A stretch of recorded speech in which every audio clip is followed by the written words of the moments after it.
Well, it took a historic impeachment to get the Fox Texas trio in person. Guys, what do y'all make of the first 2 days of this impeachment?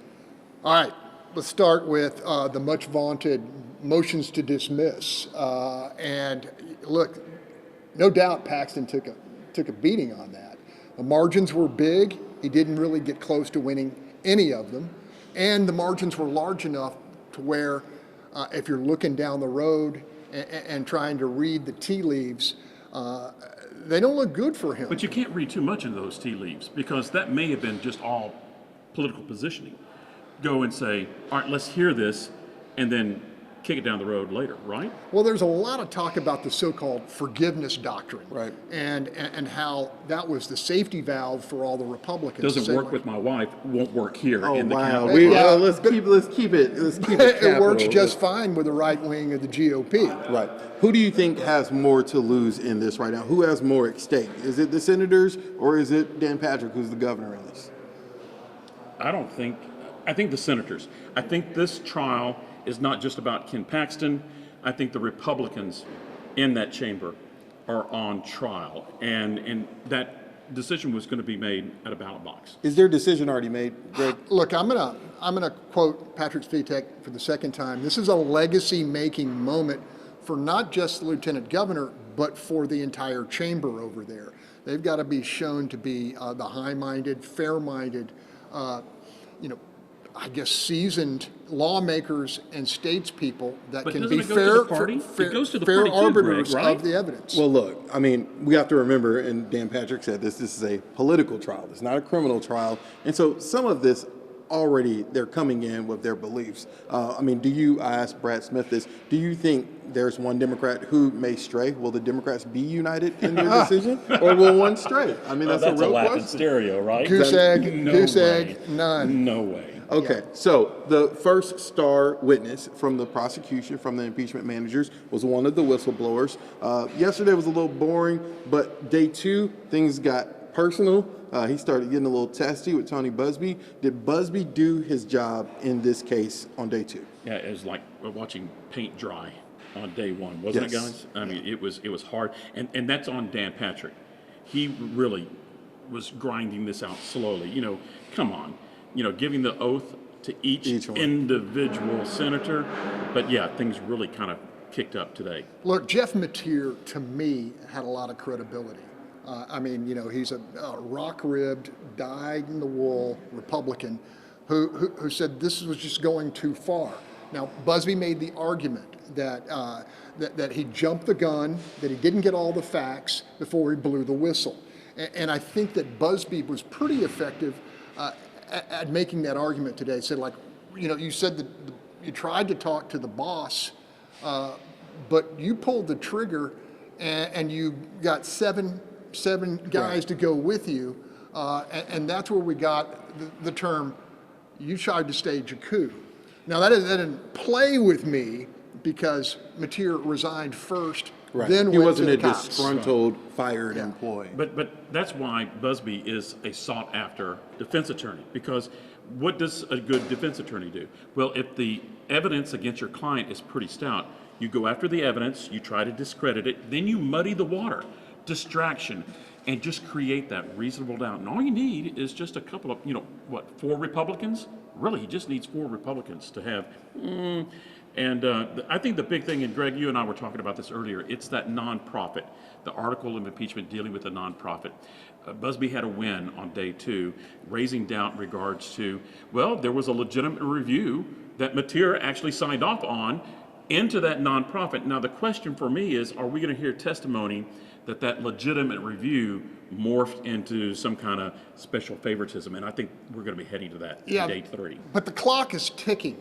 We've got a time limit here, and it may be that the prosecution just buries their dead on that first article and moves on because they've got much stronger articles to put their chips on. And there only has to be one article of impeachment to convict. So we know that 16 are apparently going to be heard. Do you guys think, and I know this is putting the cart before the horse, we're only finishing day 2, but do you guys think that as of right now, Ken Paxton may be convicted on at least one article? If I had to bet and fire a betting man, I'd say the defense has a lot of work to do. I'll tell you this, and because you're both gentlemen of the South, the fact that Ken Paxton made his plea, didn't even make it himself, Right, didn't talk, and then bailed out of the chamber, leaving his wife to listen to all this stuff, that's bad form where I come from. Optics didn't look good yesterday afternoon. Him not showing up today, certainly really bad optics. Now, you quoted our good friend Patrick Svitek with the Texas Tribune. I'm going to quote him too. He said, watch out for the curveball, and I'm going to throw this curveball. And Busby made a huge point about this on day 2. Well, Ken Paxton hasn't been indicted by the feds with all that information that the whistleblowers gave you yet. Could we see a grand jury? We know a grand jury reportedly is looking into it right now. Wouldn't that be something? Look, before this thing is over, a federal indictment against the feds are already building information. This is just basically doing the work for them. Right. We talked about this last night of on the federal side of things, and not saying Ken Paxton will be convicted on the federal side, but on the federal side of things, they're getting a cheat sheet. They're getting cliff notes from every time someone testifies in this trial. They're getting can go back to the transcript and be able to reference that. Yeah, but to go back to what Rudy said, there's been kind of a tradition that don't drop indictments ahead of an election. But this is not ahead of an election. Right. This is during a state impeachment trial. But Ken Paxton's treating this like an election. There you go. We heard reports today.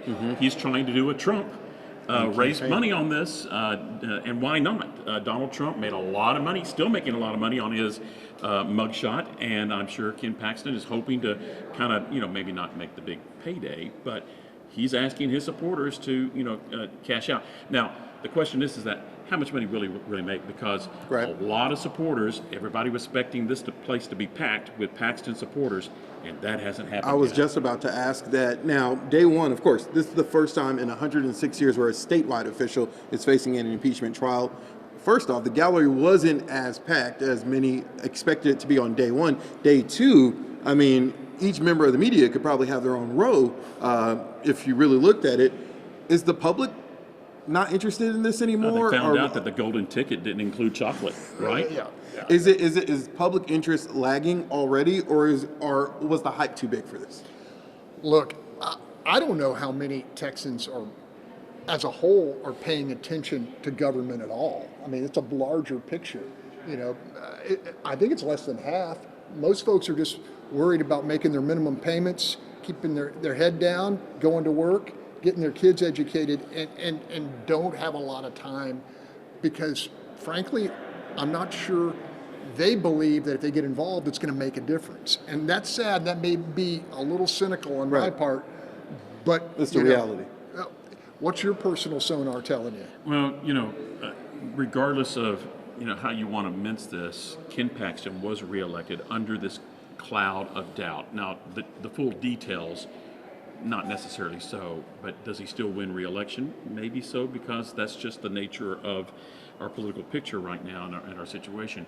But I agree with you, Greg. I think that the majority of people, other than the political junkies like us, are watching this, but for most of the people, they're more concerned about the fact that it's costing $50, $60, $70, $80 to fill up your car.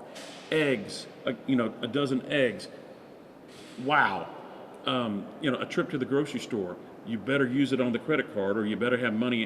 Those are the things that people are concerned about. I'm going to pull a page out of the book of Rudy Koski. We're going to end with one word. What is your one word so far Man, in the first 48 hours? pass to Rudy, because I need. Oh, you want to see what? Because Rudy's we're the putting you on the founder. spot. Are you going to use a hyphenated word? Are you going to use 2 words, 3 words? First 48 hours of the impeachment. What's your one word? Checkmate. Good word. Yours? Undecided. I'm not giving y'all one. So we're going to wrap this thing on up. The Fox Texas Trio, you Dodger. can watch us. Yeah, Dodger. Not Dodgers. Go Trio. Braves. The Fox Texas Trio, you can watch us every Sunday night on Fox 7 in Austin, Fox 26 in Houston, and Fox 4 in Dallas. Go Stros. Go Stros. We're not going to say that. And also, download the Fox local app. Thank you. Continue to watch our team coverage on YouTube and all of our platforms.